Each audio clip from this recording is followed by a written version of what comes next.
करके रक्षा करो मेरी। रुक्मिणी जी ने कहा अब तो बुला रही है, अब तो चले जाओ आप। भगवान ने कहा अभी बुलाया नहीं है, अभी परिपूर्ण मन बुलाने का नहीं है इसे, क्योंकि अभी ऐसा लग रहा है कि शायद है कि अपनी सुरक्षा स्वयं कर ले, अभी परिपूर्ण विश्वास परमात्मा में नहीं हुआ ऐसे। लेकिन आज देखा है कि किसी भी तरह भगवान भी नहीं आ रहे हैं यार, कोई भी मेरी सहायता नहीं कर रहा है। तो अद्भुत रूप है। अब तो छोड़ दिया हाथों को, और दोनों हाथों को छोड़ करके भगवान के अर्पण कर दिया है। अब तो तेरी ही हाथों में मेरी लाज है, जो करना है तुझे करना है प्रभु। और हाथों को ऊपर करके भगवान को मनाने लगे। हे भगवान, मैंने सुना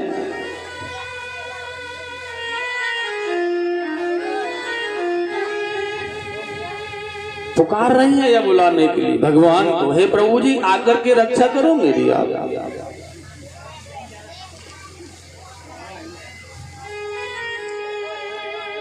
कृष्ण बलधारी तू यशोदा के प्यारे आजा। हे भगवान, कहाँ हो, देर क्यों कर रहे हो, आप आओ ना भगवान। आज दोनों हाथों को छोड़ करके भगवान को उठा दिया और कह रही है याद दोस्ती, कृष्ण बलधारी तू यशोदा के दुलारे आजा। नाग मझधार में बाबा के प्यारे आजा। नाग मझधार में प्यारे आजा।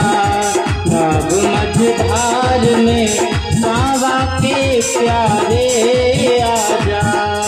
कृष्ण बलधारी तू यशोदा के प्यारे आजा। कृष्ण बलधारी यशोदा के प्यारे आजा। नाग मझधार में बाबा के दुलारे आजा। नाग मझधार में बाबा के प्यारे आजा। नाग मझधार में बाबा के दुलारे आजा।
सब तो कहते हैं तेरी लीला सबसे न्यारी है। सब तो कहते हैं तेरी लीला सबसे न्यारी है। सब तो कहते हैं तेरी लीला सबसे न्यारी है। वो सब तो कहते हैं तेरी लीला सबसे न्यारी है। पल में भरते हो भक्तों की झोली खाली है। वो पल में भरते हो भक्तों की झोली खाली है। पल में भरते हो भक्तों की झोली खाली है। पल में भरते हो भक्तों की झोली खाली है। मैं भी दुखिया हूँ,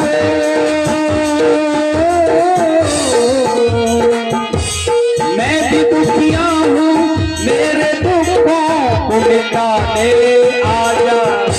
मैं भी दुखिया हूँ, मेरे दुखों को मिटाने आजा। मैं भी दुखिया हूँ, मेरे कष्टों को मिटाने आजा। मैं भी दुखिया हूँ, को मिटाने आजा। नाव मझधार में मैया के प्यारे आजा। नाव मझधार में मैया के सहारे आजा। कृष्ण बलधारी तू यशोदा के प्यारे आजा। कृष्ण बलधारी मैया के दुलारे आजा। नाव मझधार में बाबा के प्यारे आजा। नाव मझधार में बाबा के सहारे आजा।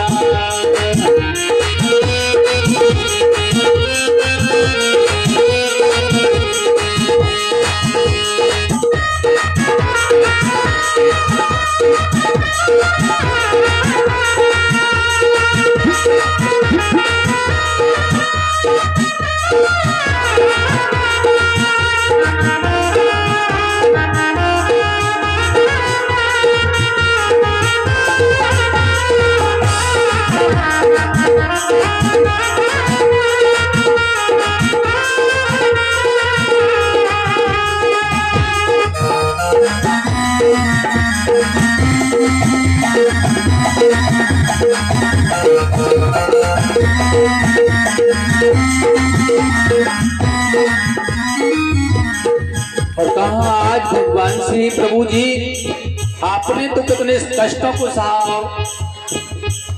जेल में जन्म में तुम हो दुनिया के रखवाले। जेल में जन्म में तुम हो यहाँ के रखवाले। जेल में जन्म में तुम हो दुनिया के रखवाले। जेल में जन्म में तुम हो दुनिया के रखवाले। जेल में जन्म में तुम हो दुनिया के रखवाले। एक ने जन्म में एक माने तुम हो पाले। एक ने जन्म में एक माने तुम्हें पाले।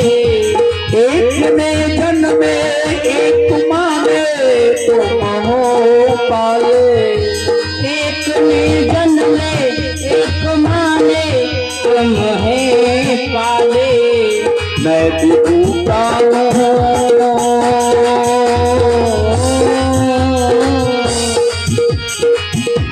मैं भी भूखा मेरी भूख मिटाने आजा। मैं भी भूखा हूँ मेरी भूख मिटाने आजा। नाव मझधार में बाबा के दुलारे आजा। नाव मझधार में बाबा के दुलारे आजा। कृष्ण बलधारी तू यशोदा के प्यारे आजा। कृष्ण बलधारी यशोदा के दुलारे आजा। कृष्ण बलधारी तू यशोदा के प्यारे आजा।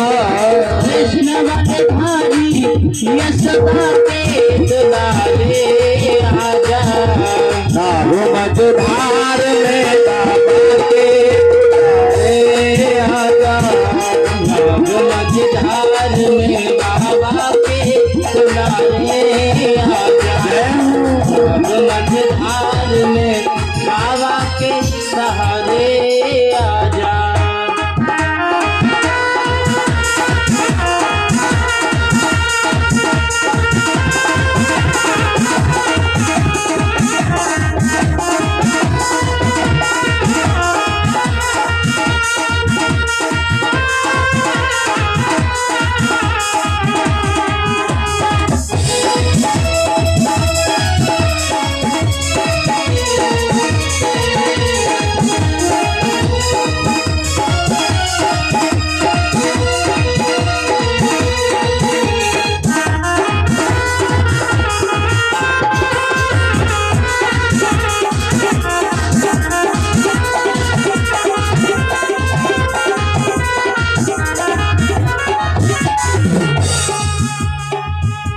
अपने भक्तों की चिंता को प्रभु हर लेना, अपने भक्तों की चिंता को प्रभु हर लेना, अपने भक्तों की चिंता को प्रभु हर लेना, अपने भक्तों की चिंता को प्रभु हर लेना। एक वरदान प्रभु मुझको भी दे देना, एक वरदान प्रभु मुझको भी दे देना, एक वरदान प्रभु मुझको भी दे देना, एक वरदान प्रभु मुझको भी दे देना। मैं भी लिखता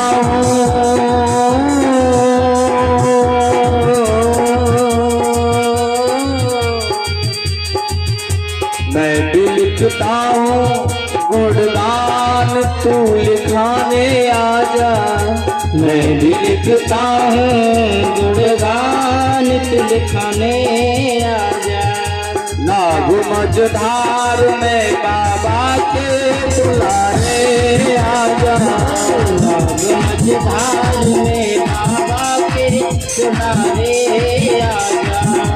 कृष्ण बलधारी तू यशोदा के प्यारे आजा, कृष्ण बलधारी तू यशोदा के दुलारे आजा। ओ कृष्ण बलधारी तू यशोदा के दुलारे आजा, कृष्ण बलधारी तू यशोदा के दुलारे आजा। नाग मझधार में बाबा के प्यारे आजा, नाग मझधार में बाबा के दुलारे आजा। नाग मझधार में बाबा के प्यारे आजा, नाग मझधार में बाबा के दुलारे आजा। नाग मझधार में बाबा के प्यारे आजा। आजा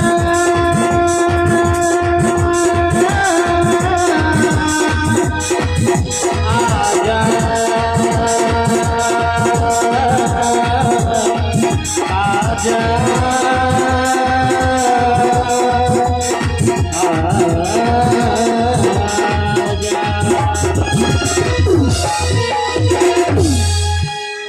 बोलेंगे गोविंद भगवान की।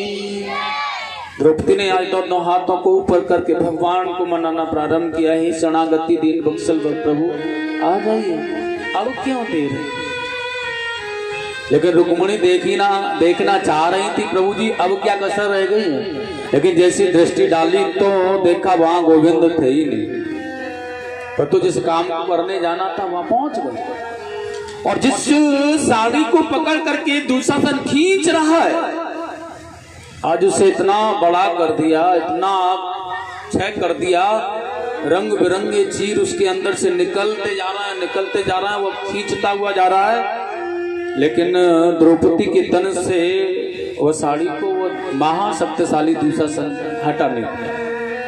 10,000 हाथियों का बल रखने वाला यह पापी आज थक करके गिर गया है, लेकिन वह साड़ी को तन से अलग नहीं कर पाया। ये गोविंद की कृपा है। लेकिन बसरता उनका बन जाए तो, उनके हो जाए तो। ये फिर उठाए, फिर उसे खींचने का प्रयास किया, लेकिन कोई भी से नहीं खींच पाया। और ये जान गए ये भगवान की माया है, और यह माया प्रभु गोविंद के अलावा किसकी हो सकती है? उनकी माया के सामने तो किसी ने पार ही नहीं पाया है। इनकी बुद्धि है ना ठिकाने आ गई। बाकी लोगों ने कहा है धृतराष्ट्र जी महाराज बिल्कुल ही अंधे हो, लेकिन हृदय से तो देख सकते हो ना क्या हो रहा है यहाँ पर। लेकिन अब कुछ कहने से कुछ हो नहीं सकता है। लेकिन धृतराष्ट्र जी ने एक लोक मर्यादा के कारण थोड़ा सा डांटा फटकारा और बोल दिया, भैया यह घर की बात घर में है, घर के ही लोग थे, घर की ही बात थी और घर में ही हुई थी। किसने जीता कौन हारा इसलिए अपने अपने राज्य का शासन करो, जाओ। लेकिन धृतराष्ट्र महाराज ने ऐसा कह तो दिया, लेकिन ध्यान रखना दुर्योधन ने मामा शकुनी को फिर पढ़ा दिया और शकुनी ने आज फिर पुनः धृतराष्ट्र महाराज को आकर के कह दिया, सुनो ये ऐसे आपके कह देने से नहीं चलेगा, ये राजा महाराजाओं का खेल है। अगर जुए का खेल खेलने के बाद में इसी तरह से कर दिया जाएगा तो फिर यह खेल कहाँ रहेगा। महाराज ये राजा महाराजाओं का खेल है, इसमें हार जीत होती रहती है। आप बिना ही दंड के इन्हें ऐसे कैसे छोड़ सकते हैं। ठीक है आपके अपने हैं, आप इन्हें वापस सर्वस्व देना चाहते हो। मामा शकुनी ने कहा तो मैं मना नहीं कर रहा हूँ, यह तुम्हारे घर की बात है, लेकिन इसमें ऐसा तो कुछ होना चाहिए कि इनको पता चले, इनकी समझ में कुछ आए। क्या करना है उसके लिए। धृतराष्ट्र तो दुर्योधन के मोह में बिल्कुल ही पागल था। और साथियों शकुनी ने बता दिया इन्हें एक काम करना तुम, मैं यह नहीं कहता कि आप इनका राज्य वापस मत दो, लेकिन कुछ समय के लिए क्या कराया जाए इनसे। अब तो बता दिया, बड़ी सुंदर योजना बना करके रखी है, इन्हें 12 वर्ष के लिए वन में भेज दो और 12 वर्ष वन में रहेंगे। उसके बाद 1 वर्ष का अज्ञातवास पांडवों के लिए कह दिया है। और सुनो इस 1 वर्ष के अज्ञातवास में अगर हमारे द्वारा इन्हें कहीं भी पहचान लिया गया और जान लिया गया ना तो फिर 12 वर्ष का वनवास होगा, फिर 1 वर्ष का अज्ञातवास होगा। अगर उस 1 वर्ष में कहीं भी इनको पहचान लिया जाता है, कहीं भी जान लिया जाता है तो फिर 12 वर्ष का वनवास होगा, फिर 1 वर्ष का अज्ञातवास होगा। यह मामा शकुनी जो है कितनी सुंदर योजना बनाता है। यह 12 वर्ष तो वन में रहेंगे, लेकिन 1 वर्ष अज्ञातवास माने इतना बड़ा हमारा परिवार है। 1 वर्ष तो बहुत होता है, कहीं ना कहीं तो ढूंढ ही लेंगे, पृथ्वी के किसी भी कोने में जाकर के छिप जाएंगे, लेकिन इन्हें ढूंढ निकाल देंगे 1 वर्ष में कि यह महाशक्तिशाली योद्धा कहाँ छिपे हुए हैं। और यह ऐसे कोई अनजान नहीं है, बलशाली योद्धा है। यह अपना कौतूहल अवश्य दिखाएंगे कहीं ना कहीं, और उसी से जाना जाएगा, पहचान लिया जाएगा इन्हें, और फिर से 12 वर्ष का वनवास हो जाएगा। कहने का तात्पर्य यह है हम राज शासन करते रहेंगे और बिना ही मारे, बिना ही युद्ध के शत्रु हमसे परे अलग रहेगा। कितनी सुंदर योजना। और धृतराष्ट्र महाराज के द्वारा ऐसा आदेश कर दिया गया है। लेकिन महाराज भगवान की कृपा जिस पर होती है, परमपिता परमात्मा की जिस पर कृपा होती है, वो क्षण मात्र में किसी भी संकट को, किसी भी दुख का सहन कर सकता है। पांडवों ने 12 वर्ष वनवास का पूर्ण किया। 1 वर्ष अज्ञातवास का इन्होंने विराट महाराज के यहाँ रह करके पूर्ण किया है, जिसमें अलग अलग समाधान, अलग अलग क्रियाएं हैं। महारानी द्रौपदी जो है यह विराट महाराज की पत्नी की बहुत सुंदर दासी बनकर के कार्य किया करते हैं, जो सम्रांगनी है सम्राट महाराज युधिष्ठिर की। उसके बाद में अर्जुन उनकी पुत्री को नृत्य कला सिखाता है, भीम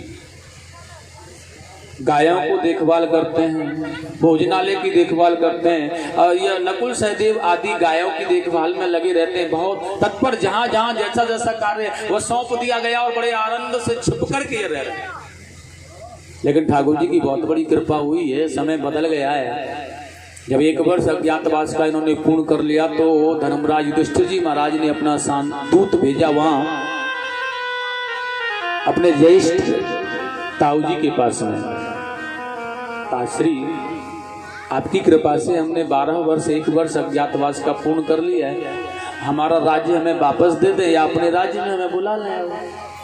लेकिन यह दुर्योधन है ना, यह बिल्कुल भी बर्दाश्त नहीं करता है, और यह दूत जो भी आता है ना उसे वापस कर देता रास्ते से। जाओ जाकर के कह दो पांडवों से बिना युद्ध के उन्हें कुछ नहीं मिलेगा। एक यह दुर्योधन है जो युद्ध करने की लालसा लिए बैठा है, और यह धर्मराज युधिष्ठिर जी महाराज हैं, या जान रहे हैं अगर युद्ध होता है तो कितनी बड़ी हानि होती है। किसी भी तरह से ये युद्ध को टालने की प्रतिक्रिया में लगे, कैसे भी करके युद्ध टल जाए। और भगवान की शरणागति इन्होंने ले ली है, प्रभु कैसे भी करके इस युद्ध को टालने आओ। और उसको टालने का एक ही केवल मौका है, प्रभु जी आप हमारी तरफ से हस्तिनापुर के लिए प्रस्थान करें। और वो भी ऐसे वैसे प्रस्थान नहीं करना, शांति दूत बनकर। और ये शांति दूत बनकर के किसे भेजा जा रहा, भगवान ने स्वीकार भी कर लिया। यह बड़ा अच्छा लगा उनको अपनों के लिए कुछ करने के लिए, लेकिन ये द्रौपदी को बहुत गलत लगा है। प्रभु द्वारकानाथ को शांति दूत बना करके हस्तिनापुर भेजोगे आप। अर्जुन को भी अच्छा नहीं लगा, या मेरे सखा हैं, मेरे प्रभु हैं, आप इन्हें शांति दूत बना करके। लेकिन भगवान ने सहजता से स्वीकार किया, कोई बात नहीं है, मैं अपनों के लिए ही तो करने जा रहा हूं जो भी कुछ कर रहा हूं। चले वह परमपिता परमात्मा, वह द्वारकाधीश शांति दूत बनकर हस्तिनापुर जा रहे हैं, उसको टालने के लिए, समझाने के लिए, अपनों के लिए। जिस परमात्मा की भ्रकुटी अगर थोड़ी सी सृजल हो जाए संसार का पालन हो जाता है, हल्की सी थोड़ी सी भ्रकुटी टेढ़ी हो जाए तो संसार का विलय हो जाता है, महाप्रलय हो जाती है। ऐसे परमपिता परमात्मा आज भगवान शांति दूत बन करके जा रहे हैं पांडवों का। लेकिन दुर्योधन को पता चला है यह शांति दूत बनकर के क्यों भेजा जा रहा है इनको, क्योंकि धर्मराज युधिष्ठिर जी जानते हैं इस बात को। किसी भी दूत को वहां भेजा जाए तो यह दुर्योधन सबको वापस कर सकता है, लेकिन दुर्योधन का इतना सामर्थ्य नहीं है कि द्वारकानाथ को वह वापस कह लौटा दे। इसलिए जो मेरा संदेश है जहां तक मैं पहुंचाना चाहता हूं वह वहीं तक पहुंचेगा। और ठाकुर जी जल्दी, दुर्योधन ने बड़ा सुंदर, ठाकुर जी आ रहे हैं हस्तिनापुर में, इसलिए उनके सम्मान में कोई कमी नहीं छोड़ी, किसी भी तरह से उनको अपना बनाने का प्रयास किया। बहुत अच्छा सम्मान किया गया। जिस राजमार्ग में वो आ रहे हैं फूलों से सजाया गया उस मार्ग को, अनेक सुंदरियां थालों में पुष्प लेकर के जय जयकार कर रही हैं उनकी। अद्भुत रूप, जिस जहां तक उन्हें भेजा जा रहा है वहीं अपने कक्ष तक दुर्योधन ने उनका बहुत सुंदर सम्मान, 36 प्रकार के व्यंजनों को रख दिया। प्रभु जी की सेवा में भगवान भोग लगाइए, प्रसाद ग्रहण कीजिए आप, लेकिन ठाकुर जी ने उन्हें स्वीकार नहीं किया। दुर्योधन मेरा सबसे पहला कार्य है, मैं इस समय कोई राजा नहीं हूँ, कोई द्वारकानाथ नहीं हूँ, इस समय तो मैं केवल एक ही हूँ, और वह हूँ मैं अपने प्रिय पांडवों की तरफ से उनका शांति दूत बन करके आया हूँ। इसलिए मुझे इतने सुंदर सम्मान की आवश्यकता नहीं है। मुझे शांति प्रिय जो शांति दूत है, दूत का स्थान है, वही दर्जा देना चाहिए आपको, वही मिलना चाहिए। ठाकुर जी ने मुस्कुराते हुए बड़ा सुंदर कह दिया। लेकिन यहाँ दुर्योधन का ये 36 प्रकार का व्यंजन मेवाओं को भगवान ने ठुकरा दिया, ये नहीं चाहिए। और ये दरबार में हस्तिनापुर धृतराष्ट्र महाराज का ऊंचा दरबार लगा है, पहुंच करके खड़े हैं। अतिथियों के लिए बहुत सुंदर स्थान है, भगवान के लिए बहुत सुंदर स्थान नियुक्त किया गया, लेकिन ठाकुर जी वहीं खड़े हुए जहां दूत खड़े होकर के अपना उपदेश करता है। और भगवान ने खड़े होकर के कहना प्रारंभ किया है महाराज धृतराष्ट्र को, प्रभु जी मैं आपकी प्रिय पांडवों की तरफ से उनका शांति दूत बनकर के पधारा हुआ हूँ। और प्रभु उनका कहना है कि उन्होंने आपके आज्ञा अनुसार वो 13 वर्ष वन के वास में पूर्ण किए। आपकी क्या इच्छा है, उनका राज्य वापस देंगे या अपने ही राज्य में उन्हें रहने के लिए बुलाया जाएगा, क्या चाहते हैं आप? लेकिन बीच में दुर्योधन खड़ा होकर के कहने लगा, सुनो निर्णय हम करेंगे, और हमारा निर्णय यह है द्वारकाधीश पांडवों से जाकर के कह दो कि उन्हें कुछ भी नहीं मिलेगा, उन्हें कुछ भी नहीं मिलेगा। भगवान कन्हैया ने कहा कुछ भी नहीं मिलेगा, उनका राज्य भी नहीं मिलेगा, उन्हें यहाँ रखा भी नहीं जाएगा। भगवान ने कहा राज्य का उन्हें लोग नहीं है प्रभु महाराज। उनका तो ऐसा भी कहना है कि महाराज को जाकर के कहो कि हमें पूर्ण राज्य नहीं दे पाए, कुछ गांव दे दें, उनके सारे जीवन यापन हो जाएंगे। दुर्योधन ने कहा वो भी संभव नहीं है।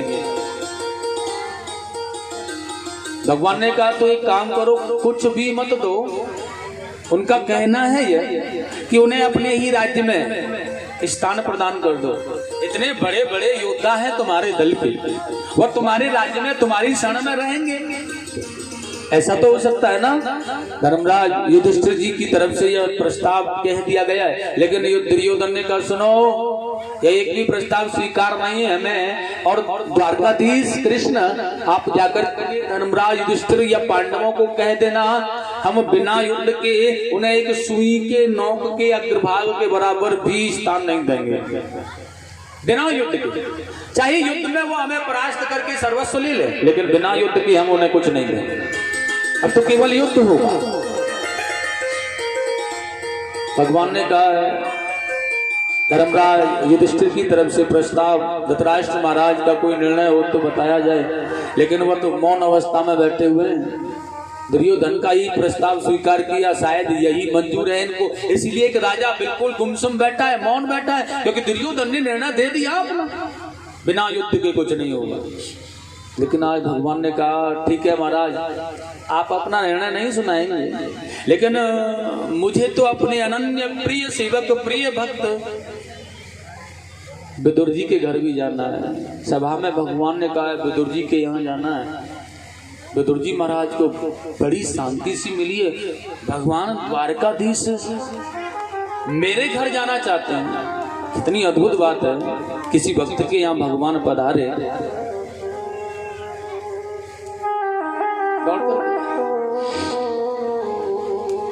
विदुर जी दौड़ करके विदुरानी के पास में आए, प्रभु जी पधार रहे हैं, भगवान पधार रहे हैं।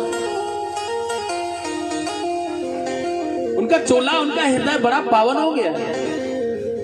अब वह सोच रही है भगवान पधार रहे हैं, सुंदर सा, बहुत अच्छा सा, बहुत ही दिव्य आसन लगा दिया, और पुनः स्नान ध्यान करना चाहती हैं। मैं पुनः स्नान ध्यान करके बहुत सुंदर भाव से भगवान को सजाऊंगी भगवान के लिए। लेकिन महाराज ध्यान रखना है, अब प्रभु जी आ रहे हैं, तो विदुर जी ने कहा मैं कुछ व्यवस्था करके लाऊं भगवान के लिए।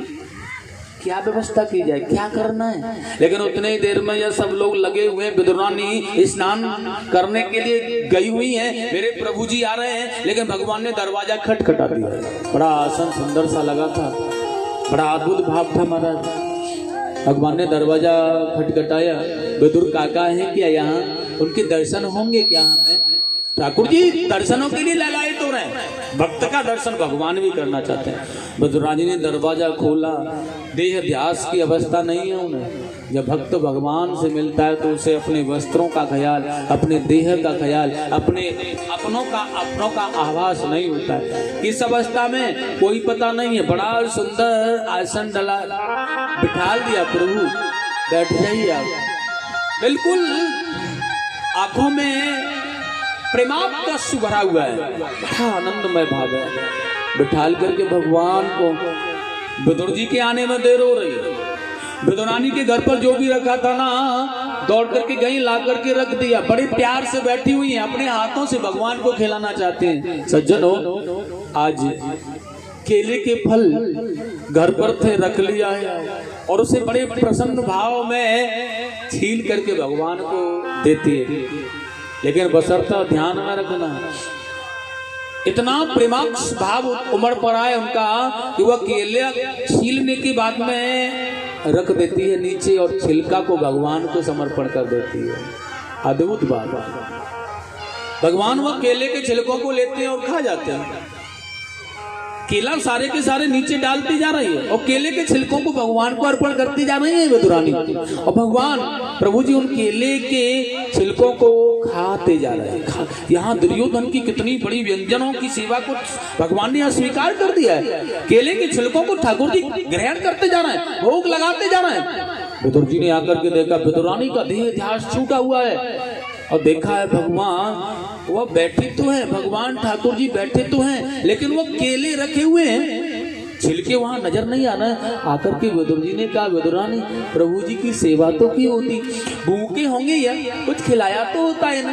लेकिन विदुरानी ने कहा है महात्मन, प्रभु जी मैंने आपके प्रभु को घर पर जो सेवा थी वही खिला दिया है, जैसा था वैसा खिला दिया है। लेकिन विदुर जी ने कहा खिला दिया है, कब खिलाया? विदुरानी ने कहा प्रभु अभी अभी खिलाया है मैंने, अभी अभी खिलाया है। लेकिन विदुर जी देख रहे हैं केले सभी रखे हुए हैं, खिला दिया है। हाँ, सच में खिलाया है ना? हाँ प्रभु मैंने खिलाया है ना। आज विदुर जी के आंखों में अश्रु गिरने लगा।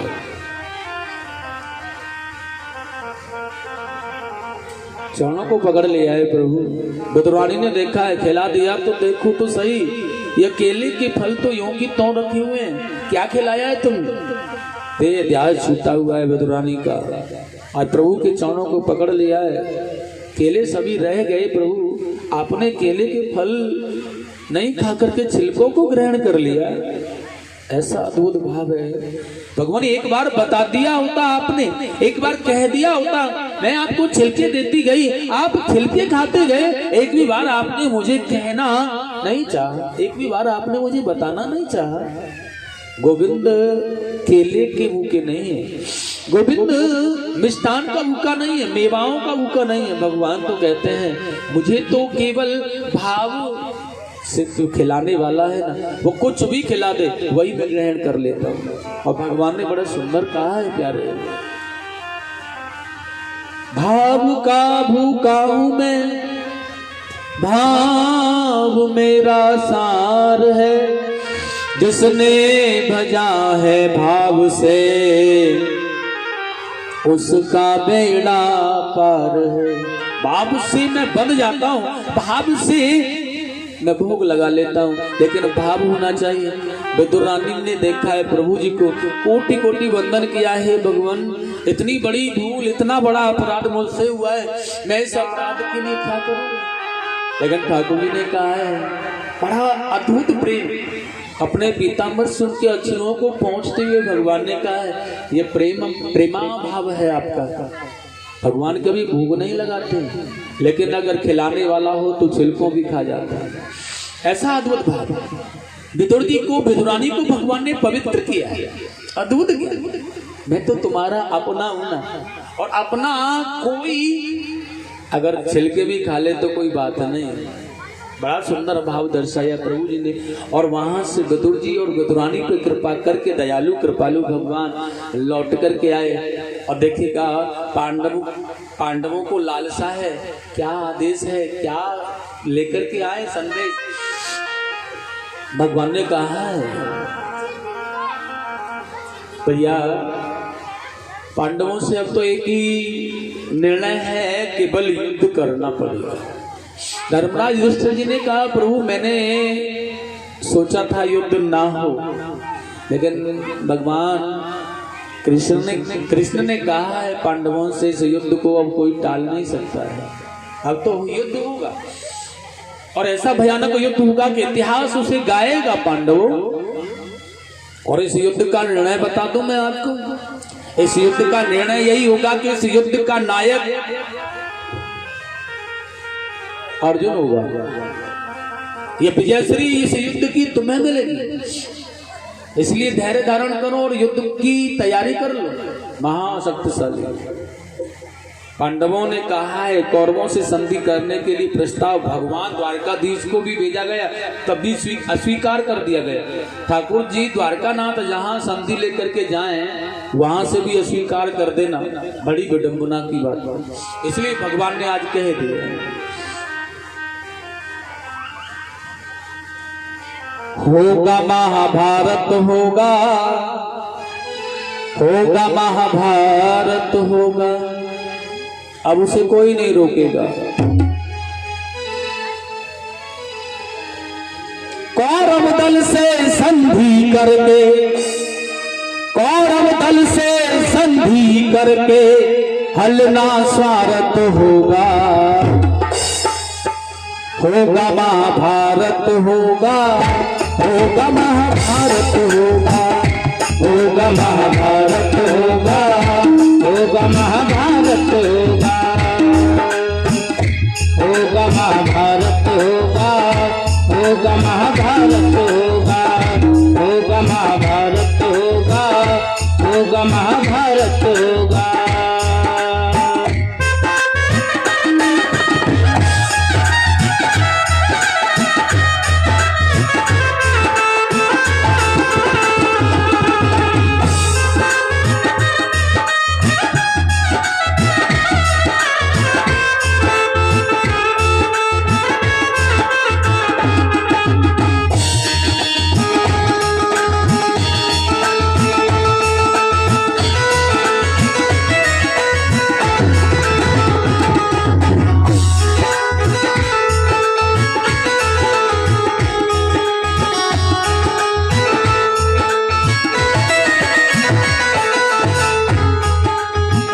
तो एक ही निर्णय है, महाभारत।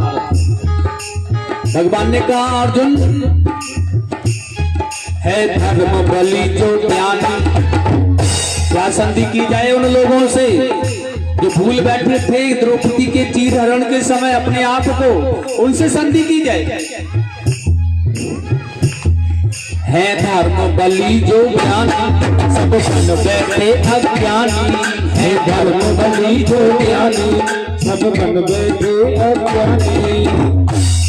तुम कहते जिन्हें बड़े हैं, लड़ने को आज खड़े हैं। तुम कहते जिन्हें बड़े हैं, लड़ने को आज खड़े हैं। धर्मराज युधिष्ठिर, जिन्हें अपनों का बड़ा कहा जाता है ना, तुम जिन्हें मान सम्मान दे रहे हो, जिन्हें आप श्री कह रहे हो, जिन्हें अपना भाई बता रहे हो, वो युद्ध के लिए तैयार खड़े हैं। तुम कहते जिन्हें बड़े हैं, लड़ने को आज खड़े हैं। तुम कहते जिन्हें बड़े हैं, लड़ने को आज खड़े हैं। लेकिन धैर्य धारण करो, मैं निर्णय बताता हूं आपको। और पार तो अपने गांधी को संभाल ले हो, क्योंकि है जिस पर तू लड़ने वाला,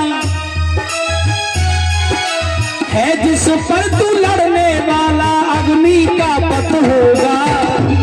होगा महाभारत होगा, होगा महाभारत होगा, होगा महाभारत होगा, होगा महाभारत होगा। कौरव दल से संधि करके, कौरव दल से संधि करके, अलगा स्वार्थ होगा। होगा महाभारत होगा, होगा महाभारत होगा, होगा महाभारत होगा, होगा महाभारत होगा।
और पांडवों, तुम कहो धर्म की रीति, वह करते रहे अनीति। तुम कहो धर्म की रीति, वो करते रहे अनीति। तुम करो धर्म की नीति, वो करते रहे अनीति। तुम करो धर्म की नीति, वो करते रहे अनीति। हो लड़े लड़ाई छल से, तुम जीतोगे निज बल से। वो लड़े लड़ाई छल से, तुम जीतोगे निज बल से। वो लड़े लड़ाई छल से, तुम जीतोगे निज बल से। वो लड़े लड़ाई छल से, तुम जीतोगे निज बल से। सब सेना का नायक देखो, सब सेना का नायक देखो, सब सेना का नायक देखो। अर्जुन भारत होगा, होगा महाभारत होगा, होगा महाभारत होगा, होगा महाभारत होगा, होगा महाभारत होगा। कौरव दल से संधि करके, कौरव दल से संधि करके, अलना स्वार्थ होगा। होगा महाभारत होगा, होगा महाभारत होगा, होगा महाभारत होगा, होगा महाभारत होगा।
महाप्रभु जी ने पार्थ